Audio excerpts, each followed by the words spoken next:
Hey, welcome to Crazy Sports and another edition of our Prospect Profiles feature. Today I'm really excited to have a really high-level prospect. He also describes himself as a world traveler, a YouTuber, and a fitness enthusiast. Please welcome to the show, Blaze. Blaze, welcome. Hello, it's a pleasure to be here. My first question is one that we ask everybody. How long have you been enjoying the NBA 2K game? Well, actually, I'm a player who actually originally came from Call of Duty. I actually transitioned from Black Ops to, I believe it was 2K14, with a group of my friends. And I was not the best of player in 2K14, but as time does progress, I'm naturally a very competitive person, whether it's in sports, life, or anything else of that matter. I'm very competitive. I got better at the game over and over again, and now I'm at the point to where 5 years in the making, playing the game almost every single day, crafting my skills, and now I'm at where I'm at now. So in season 1, the combine included 72,000 people. Were you one of those people? Yes, I definitely was. Majority of the time I was athletic post scorer at the 4. Okay. Then I also switched between glass, cleaner, shooting guard, point guard. Just kind of like showing how versatile it was. Excellent. And how did the process go for you in season 1? It went really good. My stats were exactly not draft pool enough, but it was definitely a great way to see where I was skill-wise, so I knew what I needed to work on, so that this year I can come out swinging. And what position or positions are you trying out for in season 2? I can definitely play any position. Post scores take a long time to master because you have to learn how to score efficiently, first of all. Second of all, you need to learn how to every single build's defensive weakness. Then 3, you need to learn how to be a great facilitator. When you learn those 3 key skills, you can transfer that over to any other build. So point guard, shooting guard, small forward, center. But if a team was looking to draft me, they'll be looking at me as a solid big man. So was there anything in particular, Blaze, that you learned in season 1's tryout process that you're bringing with you into the season 2 combine? Yeah, so one of the main things I am looking at is not really as much as stat chase, but always look forward to win. The way that I catered my build going into the combine when I was choosing archetypes was one that I could use with any other combination of builds going onto my team. So like for example, I use a sharp post. So if I need to, I can be a spot up shooter on hash, I can be a spot up shooter on corner. Then also if the team is having trouble scoring trying to get a bucket, I can also go down low and post as well. Last year, I was going with a build that best suited me, but now I'm going with a build that best suits the team. And one thing, Blaze, that we're seeing a lot of on Twitter, we're seeing a lot of people going on about the fact that when they're in these combine games, there's a lot of people that are either trolling or, boosting their buddies. Have you run into this at all? And if you have, how are you dealing with it? I may have a few times, but I think I was just so focused to where I really didn't realize. Because a lot of times, like, I don't try to look at names, but are people going to boost? More than likely, yes. Are they going to be punished for it? More than likely, no. A lot of times, we saw the same situation last year. I think that the recall was about boost. I didn't know, there's a boosting as well last year. And there was a lot of tweets going on about how they're going to know, and they're going to punish you if you do it, but no action was taken. Does that anger me in any type whatsoever? No, it does not. Another great thing I've been hearing on Twitter is that a lot of power forwards, small forwards, shooting guards have been complaining about their win percentage and kind of how they're getting put with bad teammates. Which, I can't really figure out how you could really do that when... I guess it makes sense. If you're a role player, it's going to be very hard for you to change a game from your position. But one thing that you can do is that work with your team, kind of work with the skill set that you do have, and then try to win a game that way. A lot of times, me as a power forward, I may not be able to attribute you to the game as much as on the stat line wise, but personality wise, I will, every time I'm on the defensive end, I will analyze what they're doing on the offensive end, because especially with the combine, you have randoms put together. They're always going to typically stick to the same game plan. You're always going to see a P&R wrap, you're going to see a double screen wrap, and there's a lot of wraps that are going to shoot is open. So when I do that, I recognize these things and I call them out before they happen on the court so my teammates have time to react and just get prepared for that play. So that's a great approach. And do you go into a game with randoms in the combine with a specific strategy, or did you just lay it all out for us? I do go with the archetype that I can adjust to the lineup the best. Because sometimes, especially at 3 guard, you're always gonna, most of the time you're gonna see a pure lock or you're gonna see a 2A. At shooting guard, you always see a pure sharp or a pure lock. Like I said previously, I'm going with a build that can adjust to any scheme. So that's to ensure that I'm putting my team in the best position to win. Because let's say that we have a couple players going there with like the best builds, that I can go in there and I can take over need be. I can also be a role player with that same exact build. So basically, I put myself in a position where I can be the number 1 scoring option, or I can simply just be a role player that spots up and takes a few cuts every now and then. So is there anything specific that you say going into these combine games to gain the trust?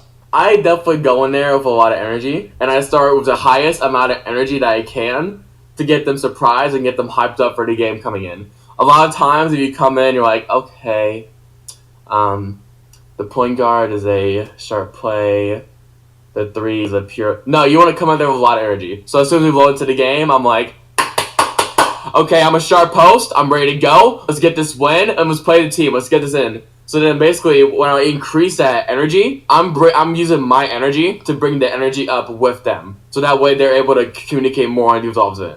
Because if they're playing sleepy, they're going to play defense sleepy. They're not going to make the extra passes on offense. So that's going to bring a team down as a whole. In terms of your game, your specific game, what would you say your biggest strength is? My biggest strength is definitely analyzation. One of the biggest things that is trained as being a post scorer is that you learn how to pick up on defensive tendencies very quickly.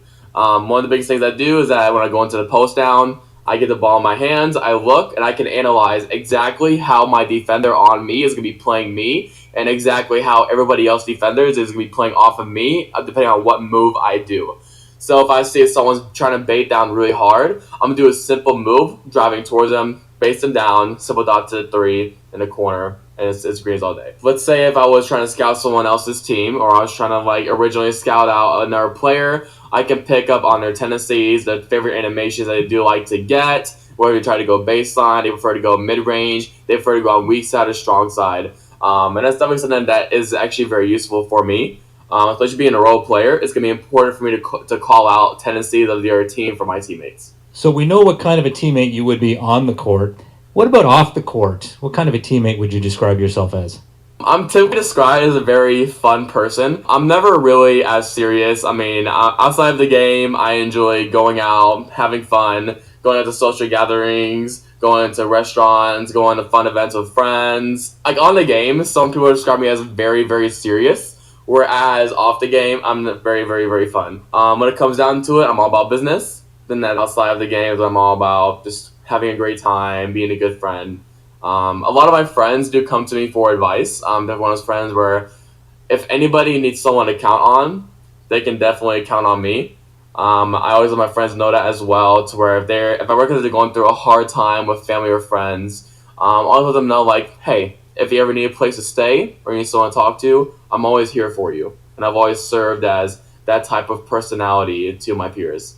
If you did make the NBA 2K League, you're obviously going to have a coach and a team manager. When the coach comes to you with constructive criticism, or even if it's any type of criticism, how would you deal with that? A little short story about me is that I've played football and other sports I played football for 14 years, and I've played rugby for 3 years. And I've also played basketball for 2 years as well. And in all of those sports, I have been trained to be very coachable and critique very, very, very well on how to implement that into my game. And in those fields, you do learn how to take criticism and turn it into the best, and take those tips and also look to become a better player.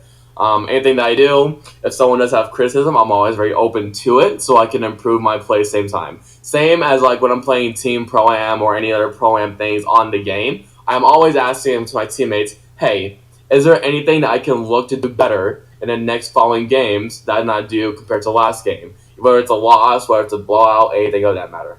I think you are the complete opposite of me, Blaze, because I am completely uncoachable. Oh, no, I'm kidding. I just having a bit of fun. We are speaking with Blaze, really high-level NBA 2K League prospect. Blaze, what would you say if you had to pick one part of your game that you'd like to improve the most, which would it be and why? The one part of my game that I could definitely improve the most on is going to be taking control in some situations. With me as being a post-scoring four, sometimes I have to be that guy that my team can look up to take initiative and to call for the ball when come down to it.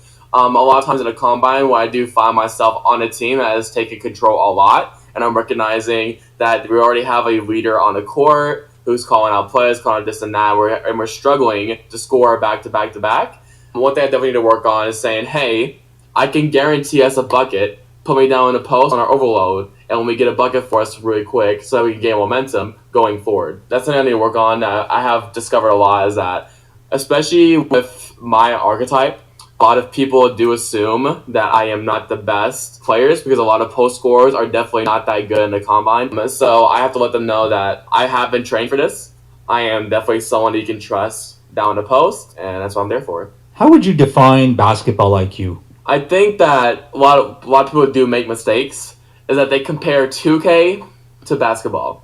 Yes, 2K is based off the premise of the same basketball rules, but it's definitely not the same game as compared to the NBA. Are they, like I said, are they the same sport? Yes, they are, but a lot of people make the mistake of looking at them as two equals, and it's definitely not. 2K, you have animations that you look for. There's different things that different animation based they look for. The player movement is a lot faster compared to NBA, so you do have to anticipate that. Obviously, you can see different systems as well. Even with like simple things as like being a post scorer, I have to adjust my game in a different way than the way that Marcus will actually play in game. So that's definitely something I definitely have to look for when it's come off the basketball IQ.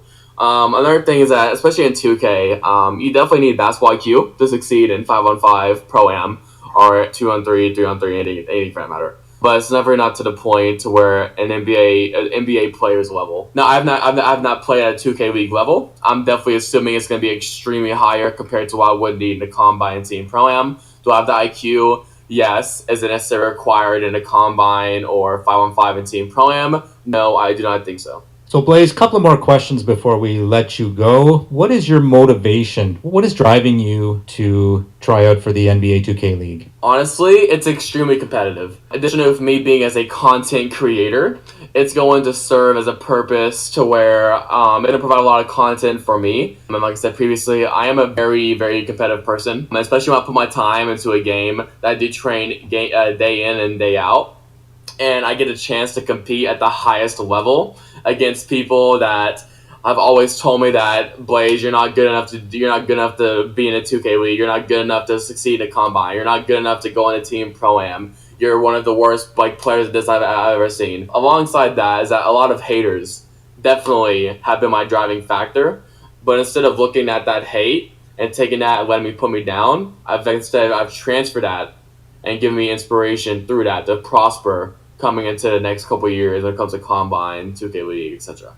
So, Blaze, one final thing. If you could talk directly to NBA coaches and GMs, what would you tell them to convince them that they need to draft you onto their team? If you are a manager or scout and you are looking for a player that is going to be a strong post-up forward player especially, and definitely a great post-up backup for center, power forward, small forward, I have experience at all three of those main positions. I've also played a point guard as well for 2 years prior in 15 and 16. I did exceed very well at that. If you're looking for a strong sleeper pick, that's definitely where I am going to lie. I will be sliding in the first couple rounds, but if you're looking for a solid late round pick that is a content creator, is a strong big man, is communicative and actually wants to improve his game on every single level and has different hunger compared to any other players, I'm going to be that guy for you. Well, Blaze, we thank you for this. I think for you there's a lot of opportunity, and thank you for taking the time out today to talk with us. And hopefully we will catch up in the future as we follow you and your NBA 2K League career. So thanks again for coming on. Yeah, taking that. Let's go.